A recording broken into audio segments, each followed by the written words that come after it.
Like comment subscribe করে দেবেন।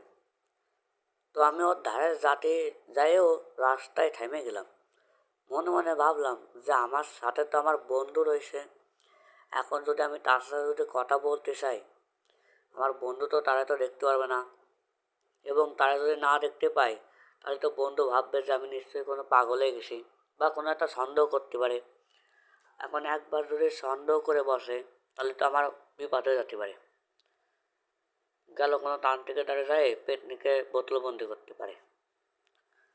তাই আর কি ওইদিকে আগে গেলাম না, ওর দিকে মুখ ঘুরিয়ে বাড়ির উদ্দেশ্যে রওনা দিলাম। বন্ধুকে বললাম, বন্ধু আর ঘুরবো না, আমি বাড়ি চলে যাচ্ছি, তুইও বাড়ি চলে যা। এই বলে বাইরে যাওয়ার সময় একটু পিছন ঘুরে দেখলাম দেখি পেটনিটা আমার দিকে টাকা রয়েছে। তো আমি